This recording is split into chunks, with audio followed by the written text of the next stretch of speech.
Hello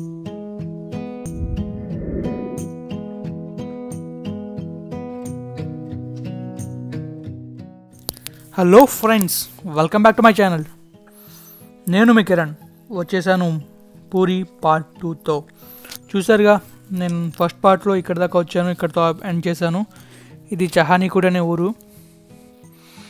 ఇక్కడ నుంచి సార్తాపాడ్ అనే ప్లేస్ అనే ఊరు వరకు మనం ఫెర్రీలో వెళ్తాం. ఫెర్రీ అంటే ఏం లేదండి, దాన్ని ఫెర్రీ అంటున్నారు, బెజిల్ అంటున్నారు, రకరకాల పేర్లతో పిలుస్తున్నారు వాళ్ళైతే మాత్రం. ఇదిగోండి బోట్ వస్తుంది. ఇది చూడగానే మాకు చాలా భయం వేసింది. దీంట్లో వెళ్ళాలంటే వెళ్ళగలమా అని మా ఫ్రెండ్ అన్నాడు. అరే బాబు, తిరిగి తిప్పేద్దాం, వెనక్కి వెళ్ళిపోదాం రా బాబు, రోడ్డు మీద వెళ్దాం అని భయపడ్డాడు. బట్ నేనైతే లేదురా, బెజిల్ వస్తుంది, చాలా పెద్ద బండి వస్తుంది, పెద్ద ఫెర్రీ ఉంటుంది, దాంట్లో వెళ్దాం అని చెప్పాను. సో మేము దానికోసం వెయిట్ చేస్తున్నాం అనమాట. యాక్చువల్గా మా పూరి ట్రిప్లో ఒక నియర్లీ 1.5 hour ఆ బెజిల్ కోసమే టైం వేస్ట్ చేసిన దానికంటూ ఒక ఇది ఉందండి. ఎందుకంటే మనం వెళ్ళిన దానికోసం ఆ రూట్లోంచి. సో చూసారుగా, ఒక పక్క నుంచి వచ్చింది, ఇంకో పక్క నుంచి వెళ్ళిపోతుంది పడవ. కానీ ఆ పడవలో ఎలా వెళ్తున్నారో అర్థం కావట్లేదండి బాబు. అంత పెద్ద లేక్లోని వెయిట్ చేస్తున్నా దానికోసమే. అదిగోండి కనబడుతుంది, చూడండి, అటువైపు చూడండి, కనబడుతుంది. వచ్చేస్తుంది, అదిగోండి వచ్చేస్తుంది పులి, కనబడుతుంది చూసారా, అదిగోండి కనబడుతుంది. ఫుల్ లోడ్తో వస్తుంది, దానికోసమే వెయిటింగ్ ఇక్కడ.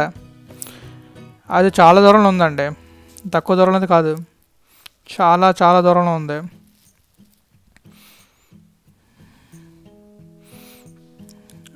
అది మాత్రం చాలా బాగుంది. సో వ్యూ అయితే మాత్రం ఆసమ్ అండి.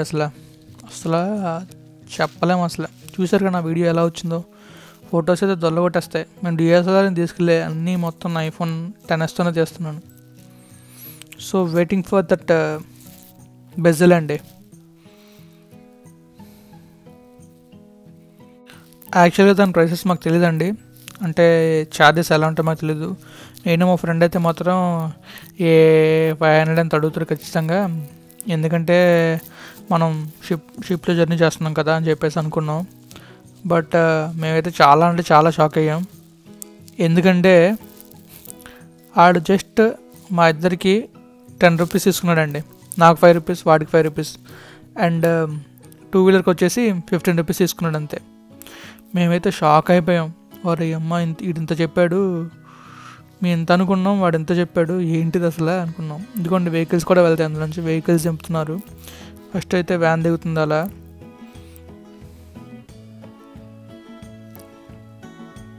వ్యాన్ తర్వాత అలా మోటార్ సైకిల్స్ అని దిగిపోతున్నాయి. అసలు మాకైతే ఫస్ట్ టైం ఇది చాలా ఎక్సైట్మెంట్గా ఉంది. ఆ ఫెర్రీ పేరు చిలికారాణి అండి. లేటెస్ట్ నడిపడి ఇప్పుడే ఒక అంకుల్, అండ్ టీవీఎస్ దింపుతున్నాడు. ఆ నెక్స్ట్ పాప మైట్ అన్నాడు, చాలా కష్టపడి వస్తున్నాడు. బట్ ఏంటంటే తగిలిద్ది, కిందన తగిలింది, మంట చూడండి, అదిగోండి తగిలింది. ఆయన మనోడు అలా ముందుకు వచ్చాడు. అలా ఎట్లా అన్నాడు, మాకు అన్నీ కొత్త ఏం కాదు, రోజు తగులుతున్నాడు అని చెప్పి అనుకుంటూ వెళ్ళిపోతున్నాడు. నెక్స్ట్ మన లోకన్ కారు దిగాడండి. వాడికి పర్వాలేదు, తగలకుండా వెళ్ళిపోయాడు. నెక్స్ట్ ఇంకా చాలా ఫార్చునర్లు అవన్నీ ఉన్నాయి, బట్ అవన్నీ నేను కవర్ చేయలేదు. జస్ట్ కొన్ని వెహికల్స్ తీసాను అంతే. చాలా టైం పట్టిందండి. దగ్గర మాకు అది అన్లోడ్ అవ్వడానికి దగ్గర ఒక 1/2 hour పట్టింది, అండ్ మళ్ళీ లోడ్ చేయడానికి ఒక 1/2 hour పట్టింది. అక్కడ ఒక 1 hour వేస్ట్ అయింది. మళ్ళీ దానికోసమే ఒక 1 hour వెయిట్ చేసాం, అదొక 1 hour వేస్ట్ అయింది. టోటల్ 2 hours అలా వేస్ట్ అయ్యాయి. బట్ నేనైతే వేస్ట్ అనుకోను, వెయిట్ ఆ తర్వాత ఎగిరినెస్ అనుకుంటాను. ఎందుకంటే ఏదైనా మనం కొత్తగా చేయాలనుకుంటే చాలా ఎక్సైట్మెంట్తో ఉంటాం కదా, అలా ఫీల్ అయ్యాను అనమాట. నా వెహికల్ నేను ఎక్కిస్తున్నాను. నేనే మీ Kiran. Subscribe to my channel. నా వెహికల్ని పార్క్ చేశాను, అండ్ అందరూ చెప్తున్నారు, అక్కడ చెప్తున్నారు అలా పార్క్ చేయాలని చెప్పేసి. వర్కాలు ఎక్కేసి సెటిల్ అయిపోతున్నారు అందరూ. చాలా పెద్ద అండి అదైతే మాత్రం. చూడడానికి కూడా చాలా అంటే చాలా బాగుంది. ఆ చిన్న చిన్న అట్లా లేవు. సో మ్యాక్సిమం లోడ్ అయ్యడానికి హాఫ్ అన్ అవర్ పట్టింది. లోడ్ అయిపోయిన తర్వాత వెళ్ళిపోతున్నాం అనమాట. బట్ ఇందాక వచ్చిన బోట్ అయితే అలా ఉండిపోయింది. ఇది వస్తే మ్యాక్సిమం అందరూ ఇది ఎక్కుతారండి. బోట్స్ అయితే చాలా రిస్క్తో కూడుకుందనమాట. ఎందుకంటే అది చూస్తేనే భయం వేస్తుంది మనకి. ఇంకోండి మా ఫ్రెండ్ చూస్తున్నాడు అలా, అది కూడా చెప్పాడు. అదిగోండి ఆ పైనే క్యాప్టెన్ ఆఫ్ ది షిప్ ఉంటాడు, డ్రైవ్ చేస్తూ ఉంటాడు. చిలుక రాణి షిప్ పేరు అయితే బాగుందండి. ట్రాక్టర్ కూడా ఎక్కించారు లేకంగా.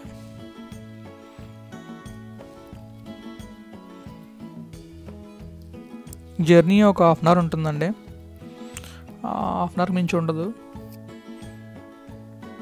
హాఫ్ అన్ అవర్ అలా షిప్లోనే చిల్ అవ్వాలి. అది కూడా నా బైక్.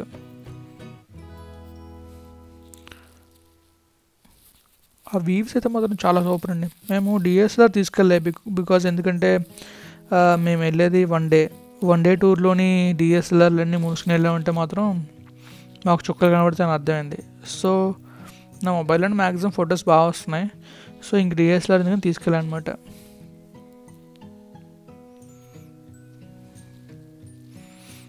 యాక్చువల్గా ఈ షిప్ ఎలా నడుస్తుందంటే ఆల్రెడీ పోల్స్ ఉంటాయండి. ఆ పోల్స్ బట్టి వీళ్ళు ఆ షిప్ని టర్న్ చేస్తూ ఉంటారనమాట. అదే వాళ్ళకి నావిగేషన్. ఆ నావిగేషన్ అలా నావిగేట్ చేసుకుంటూ పాయింట్ని కోఆర్డినేట్ చేసుకుంటూ వెళ్ళిపోతూ ఉంటారు అలా. నేనే మీ కిరణ్ తుమ్మల. షిప్ జర్నీ అండి ఫస్ట్ టైం. చాలా అంటే చాలా ఎక్సైట్మెంట్గా ఉంది. షిప్లో అంటే పడవ ఎక్కాను కానీ ఇలాంటిది ఎప్పుడూ నేను ఎక్కలేదు. నా వెహికల్ని ఎక్కించి నేను ఎక్కి చాలా అంటే చాలా బాగుంది. ఆ వెనకాల ఉన్నారు కదా, అతనే మాకు అన్నీ ఎక్స్ప్లెయిన్ చేశారు షిప్ గురించి, షిప్ ఎలా డ్రైవ్ అవుతుంది. అండ్ ఇంకా వాళ్ళు అక్కడ ఎంప్లాయీస్ అండి ఆ షిప్లోని. అది మార్నింగ్ 7 o'clock నుంచి స్టార్ట్ అవుతుంది, ఈవినింగ్ 4 వరకే ఉంటుంది.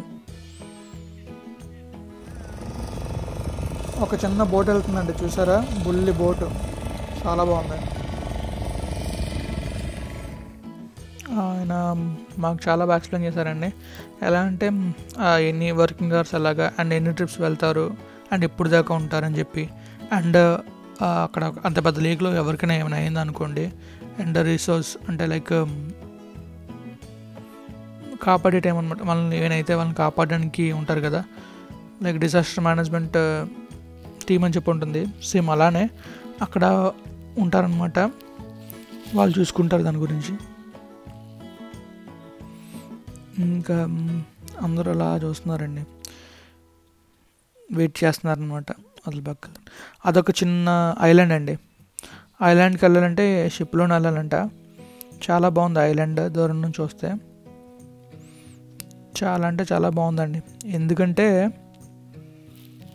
చూడడానికి బాగుంది కాబట్టి. ఇంకా మేము ఈ ట్రిప్లో అయితే చాలా ఎంజాయ్ చేసాం. ఇదిగోండి ఇలా డ్రైవ్ చేస్తారు. ఒక పొలం ఉంటుంది, సారీ వీల్ ఉంటుంది. ఆ వీల్ కింద నుండే కొన్ని ఉంటాయి, అంటే లైక్ థ్రెడ్స్ అంటారు అట్లని. ఆ థ్రెడ్స్ ఉంటాయి, అవి దానికి థ్రెడ్ ఒకటి కనెక్ట్ అయి ఉంటుంది దానికి. ఇది నెల తిప్పగానే కిందన ఉండేవి యాంగిల్ మారుతాయి. లైక్ ఫ్లైట్ ఎలా అవుతుందో సేమ్ షిప్లో కూడా అంతేనండి. మనం ఎప్పుడైతే లెఫ్ట్ రైట్ జరుగుతుందో దానికి ఆపోజిట్ డైరెక్షన్లో తిప్పితే దానికి ఆపోజిట్ డైరెక్షన్లో షిప్ తిరుగుతుంది అనమాట. ఇంకోటి అలా డ్రైవ్ చేస్తున్నారు అతను.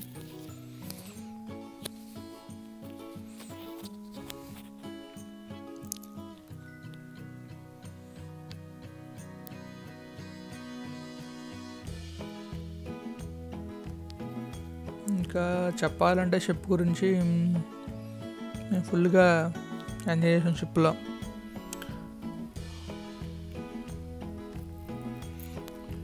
యాక్చువల్గా క్యాప్టెన్ ఆఫ్ ది షిప్తో మాట్లాడదామంటే ఆయన అస్సలు సహకరించలేదు, బికాజ్ డ్రైవింగ్లో చాలా బిజీగా ఉన్నారు. అండ్ మనం వచ్చేసాం కూడా అక్కడికి. అవతల పక్క ఒడ్డుకు వచ్చాం. ఒక 10 మినిట్స్లో వెళ్ళిపోవచ్చు. అటుపక్కకి దగ్గరగా ఉంది కానీ చాలా దూరం అండి. 10 మినిట్స్ పడుతుంది వెళ్ళడానికి మనకైతే. మేము యాక్చువల్లీ 10 o'clock వచ్చాం అక్కడికి. 10 నుంచి 11:30 వరకు అవతల పక్క ఒడ్డు మీద ఉన్నాం. అండ్ ఇతల పక్క ఒడ్డు రావడానికి 12:15 అలా అయిపోయింది. అండ్ ఫైనల్గా ఇతల పక్క వచ్చాం, సాట్లపాడ వచ్చాం. And he is the captain of the ship. ఒక సెల్ఫీ అండి అతనితోటి. అండ్ మాకు ఎంతగానో హెల్ప్ చేసిన ఇతనితో కూడా ఒక సెల్ఫీ. అండ్ వచ్చేస్తున్నాను నా బైక్ కిందకి.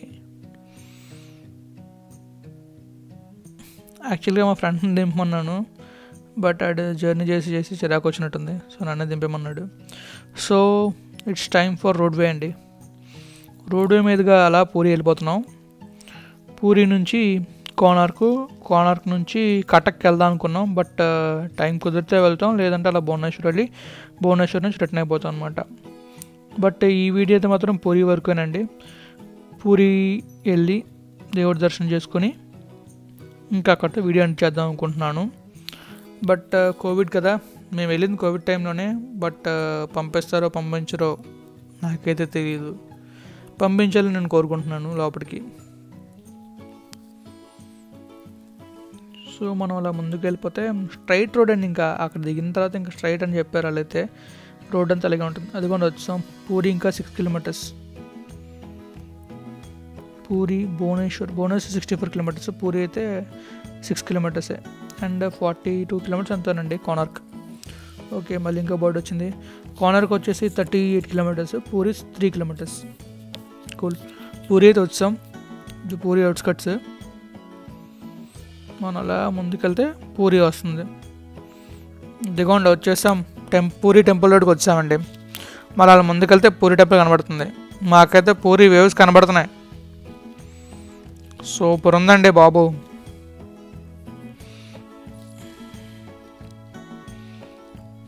రోడ్డు కూడా చాలా పెద్దది ఉంది. మేము ఫస్ట్ చదువుకున్నాం టెంపుల్, కానీ టెంపుల్ అది కాదు, ఇంకా ముందుంది. చూస్తే అదిరిపోద్ది.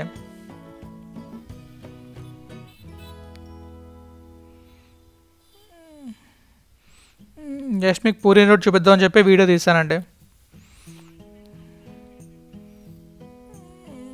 అక్కడ అందరూ మమ్మల్ని వింతగా చూస్తున్నారు, ఎందుకంటే ఏపీ రిజిస్ట్రేషన్ బైక్ కదా.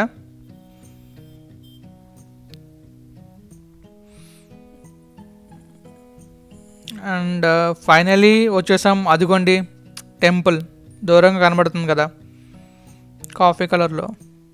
వావ్, చాలా అంటే చాలా సూపర్గా ఉందండి టెంపుల్. సో వెంటనే బండి పార్క్ చేసి లోపలికి వెళ్ళాలని ట్రై చేద్దాం అనుకున్నాం. సో బైక్ మనం పక్కన పార్క్ చేసేద్దాం. ఓకే, చాలా బాగుందండి టెంపుల్. కానీ హైలైట్ ఏంటంటే లోపలికి పంపరంట. కోవిడ్ వల్ల లోపలికి పంపించనని చెప్పేసి వాళ్ళు చెప్పారు. సో బయట నుంచి ఫోటోలు తీసుకుని జాగ్రత్తగా వెళ్ళిపోవాలన్నమాట.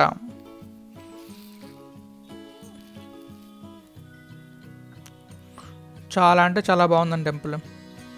విజిట్ చేయాల్సిన ప్లేస్. నేను మళ్ళీ వెళ్ళాలి పూరి.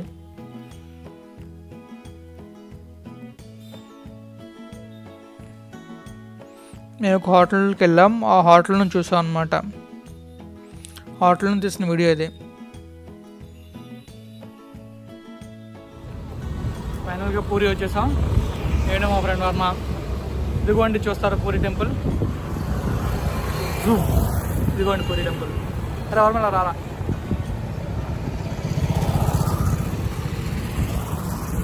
పూరి టెంపుల్.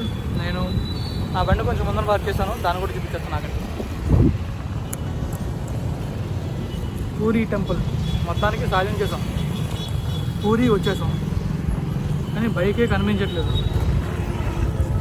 చూద్దాం, దొరికేస్తుంది బైక్. అదే వెళ్ళిపోతుంది, మన బండే కదా.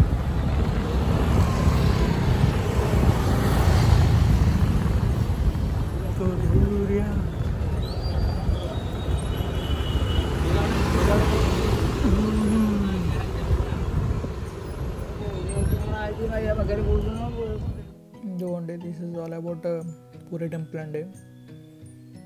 అండ్ నేను అక్కడికి వెళ్ళానని గుర్తుగా ఈ వీడియో. అండ్ ఫైనల్గా ఆ బైక్ అక్కడ పార్క్ చేసి ఫోటో తీద్దాం అనుకుంటున్నాను. బట్ దానికన్నా ముందు అదంతా ఒకసారి కవర్ చేద్దాం అని చెప్పేసి తీసాను. అండ్ మా ఫ్రెండ్ కూడా తీసాను. చాలా అంటే చాలా అందంగా ఉందండి. ఎన్నిసార్లు విజిట్ చేయొచ్చు, అంత అందంగా ఉంది టెంపుల్. అండ్ ఒక సెల్ఫీ అండి, నేను మా ఫ్రెండ్. నెక్స్ట్ నా bike, my bike with puri temple. Thanks for your support అండి. Hope you all subscribe to my channel. Thank you all.